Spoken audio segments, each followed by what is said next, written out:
এবং তিনি বিধায়ক মন্দির বাজারে সেই জয়দেব হালদার মহাশয়ের ডাকে আজকে একটি সভা ডাকা হয়েছে। যে সভার মূল উদ্দেশ্য হচ্ছে আগামী 21শে জুলাই আমাদের নেত্রী, জননেত্রী এবং আমার আপনার সকলের প্রিয় দিদি, যিনি দিক নির্দেশ দেবেন কলকাতার সেই মহাপথে, তিলোত্তমা মহানগরী রাজপথে সেই সভা। সেই সভায় আমরা সকলে কি করে আমাদের সকল মানুষদেরকে নিয়ে সেই সভা ভরাবো এবং শহীদের স্মৃতি তর্পণের সেই সভাকে আমরা সাফল্যমণ্ডিত করব। আজকে হয়েছে আমি তৃতীয়বারের জন্য জয়নগর লোকসভা থেকে নির্বাচিত হয়েছি। এটা আমার যে জয়, আমি সেই জয়কে জয়নগর লোকসভা কেন্দ্রের সকল জনগণকে তাদের পায়ে আমি উৎসর্গ করেছি। যদি তারা না থাকতেন তাহলে আমি ভারতবর্ষের পার্লামেন্টে গিয়ে সুন্দরবনের কথা, দেশের কথা, আমাদের ভারতবর্ষের কথা, আমার পশ্চিমবঙ্গের দরিদ্র নাগরিকের কথা বলবার সুযোগ পেতাম না। আমি নিশ্চয়ই কৃতজ্ঞ। আমার 7 বিধানসভার 7 বিধায়ক তথা বিশিষ্ট সকল আঞ্চলিক নেতৃত্ববৃন্দ।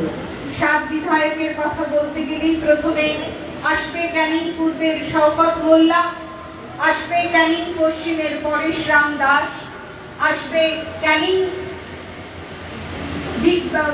বাসন্তী শ্যামল মণ্ডল, যদিও আজকে শ্যামলদা এখানে আসেনি। সেই সাথে সাথে সেখানে মন্টুদা আছেন এবং রাজা গাজী আছে, যারা এখানে অত্যন্ত পরিশ্রম করেছে বাসন্তী থেকে, এবং আমার হাইয়েস্ট মার্জিন ক্যানিং পূর্বের পরেই বাসন্তী থেকেই আমি জয়লাভ করেছি। তাদের অক্লান্ত পরিশ্রম। এছাড়াও আছে গোসাবার বিধায়ক মাননীয় শ্রী সুব্রত মণ্ডল মহাশয়, এখানে উপস্থিত আছেন। গোসাবার দায়িত্বে ছিলেন অনিমেষ মণ্ডল, সেও এখানে আছেন। এছাড়াও জয়নগর বিধানসভার বিধায়ক বিশ্বনাথ দাস আর কুলতলির বিধায়ক গণেশ মণ্ডল। গণেশের কথা বিশেষ করে বলতে হয়, কারণ আমার প্রথমবারের নির্বাচনে 22,500 ভোটে সেখানে পরাজয় করেছিলাম আমি।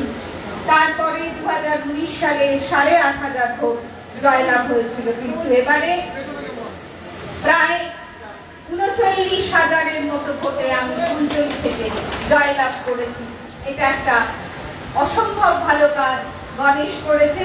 এবং নমিতাদি আছেন, যিনি সুন্দরবন সাংগঠনিক জেলার চেয়ারম্যান হিসাবে, তিনিও আমি মগরাহাট থেকে অত্যন্ত ভালো ফল দিয়েছেন, যার ফলে যা ছিল 1,08,000, পরে 3,16,000 এবং তারপরে পশ্চিমবঙ্গের দ্বিতীয় হিসাবে হয়তোবা ভারতবর্ষের যে সকল মহিলা এমপি হয়েছেন তার মধ্যে প্রথম। এবং তার জন্য এই কৃতিত্ব যেমন আমার বিধায়কদের আঞ্চলিক সব নেতৃত্বে, তেমনি ভাবে আমার বুথ স্তরের কর্মীদের, অঞ্চল সভাপতিদের, প্রধানদের থেকে আরম্ভ করে মিডিয়া সেলের যারা কাজ করেছে তাদের কথা, এবং বিশেষ করে ক্যানিং এর তাপস বলে যে মিডিয়া সেলের ছেলেটি কাজ করেছে তার কথা ভোলার নয়। এরা প্রত্যেকেই, এবং শুধু তাই নয়, আমি ভুলবো না সেই কথাও, গাড়ি করে যখন আমাদের রোড শো হয়েছে, কাটা গাছ বা অন্য কিছুতে যাতে পথে আমাদের আঘাত না লাগে, যে ছেলেগুলো দলের কর্মীরা সেই কাটা গাছ নিজের হাতের রক্তপাত হয়েছে তাও সেটা অস্বীকার করে তৃণমূল কংগ্রেসের ধ্বনি দিতে দিতে তৃণমূল কংগ্রেসের প্রার্থীকে নিয়ে গিয়েছে মানুষের দরজায় দরজায়, তাদের কথাও আমরা ভুলতে পারি না। একটা নির্বাচন মানে হচ্ছে একটা যুদ্ধ, এবং যে যুদ্ধে সকলে মিলে যদি আমরা একসাথে যুদ্ধে লড়াই করি তবেই সেই যুদ্ধের ফলাফল ভালো হয়। আমরা সেই ভালো ফল করেছি এবং 2024-এ আমার মার্জিন হয়েছে 4,70,000। এর জন্য আমার কৃতজ্ঞতার শেষ নেই।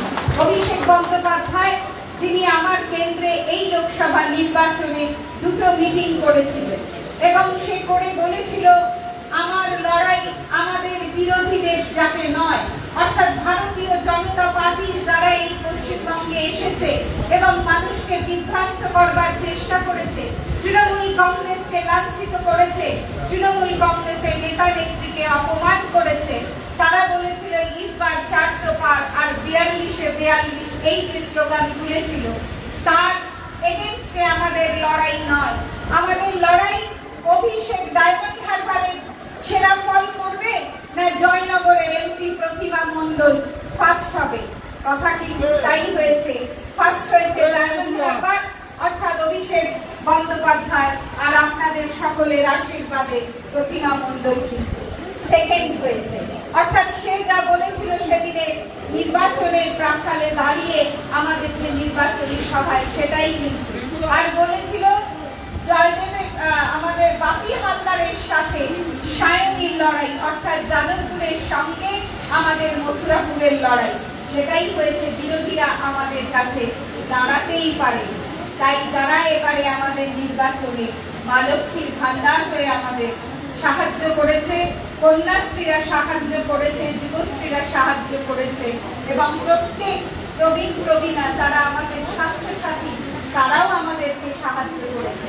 তাই সাহায্যের হাত বাড়িয়ে আজ আমরা এখানে। আমরা 21শে জুলাই যাব, সেই পরিপ্রেক্ষিতে দাঁড়িয়ে আপনাদের এখানে এই সভা। আমরা বলি মমতা বন্দ্যোপাধ্যায় যখনই কোনো সভা ডাকেন, সেই সভা তার পূর্বের রেকর্ডকে ছাপিয়ে গিয়ে নতুন একটা রেকর্ড তৈরি করে। অর্থাৎ আগের বারে আমাদের যে জনসংখ্যা ধারায়, পরের বারে সেই জনসংখ্যাকে ছাপিয়ে গিয়ে আমরা একটা নতুন রেকর্ড করি।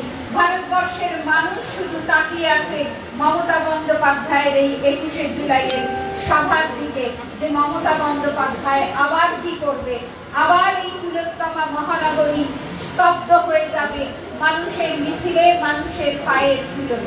এবং সেই সাফল্য মণ্ডিত করতে সেই সভাকে আপনাদের সকলের ভীষণভাবে দরকার, যে আপনারা কিভাবে সহযোগিতা করে মমতা বন্দ্যোপাধ্যায়ের মাথাকে আরো উঁচুতে তুলে ধরবেন, অভিষেক বন্দ্যোপাধ্যায়ের সংগ্রামকে আরো সামনে এনে দেবেন। মমতা বন্দ্যোপাধ্যায়কে আপনারা ভারতবর্ষের সামনে এনে দিয়েছেন ইন্ডিয়া জোটে। এবারে আমরা 29টা আসন লাভ করেছি, আমাদের গলার জোর আরো বেড়েছে। পার্লামেন্টে আমরা ইন্ডিয়া জোট একসাথে হতে লড়াই করতে পেরেছি। আমরা মানুষের কাছে সেদিন বলেছিলাম সংবিধান বাঁচাতে হবে, ভারতীয় জনতা পার্টি চাইছে সংবিধানকে ভেঙে দিয়ে নতুন সংবিধান তৈরি করতে। আপনাদের সামনে এসে উপস্থিত হয়েছে ক্যানিং পূর্বের বিধায়ক শওকত মোল্লা। আপনারা সকলে করতালি দিয়ে তাকে অভ্যর্থনা জানান। আমি আমার বক্তব্যকে দীর্ঘায়িত করব না, কিন্তু এবারে নির্বাচন ছিল সংবিধান বাঁচানোর নির্বাচন। এবারে নির্বাচন ছিল, ভারতীয় জনতা পার্টি বলেছিল এক দেশ এক ভোট, অর্থাৎ গণতন্ত্রকে ধ্বংস করে দেওয়ার ভোট। আপনারা সকলে পশ্চিম বাংলার মানুষ মমতা বন্দ্যোপাধ্যায়ের উপরে তাদের আস্থা রেখেছে, ভরসা রেখেছে। তাই তৃণমূল কংগ্রেসের 29টা এমপি সেখানে গিয়েছে এবং ইন্ডিয়া জোট সেখানে পার্লামেন্টে ভারতীয় জনতা পার্টির এগেইনস্টে তাদের সকল মানুষকে ধোঁকা দেবার, মানুষকে বঞ্চনা করবার, দল দেশকে বিক্রি করে দেবার তাদের যে চক্রান্ত, সেই চক্রান্তকে আমরা ভেঙে দিতে পারবো আশা করি এবারে আপনাদের সকলের আশীর্বাদে। আপনারা সকলেই চেয়েছেন দেশ বাঁচুক, বাবা সাহেব আম্বেদকরের সংবিধান বাঁচুক, আমাদের ভোটাধিকার রক্ষা থাকুক। তাই আমরা আজ এখানে এসে দাঁড়িয়েছি আপনাদের আশীর্বাদ। আপনারা সকলে ভালো থাকুন।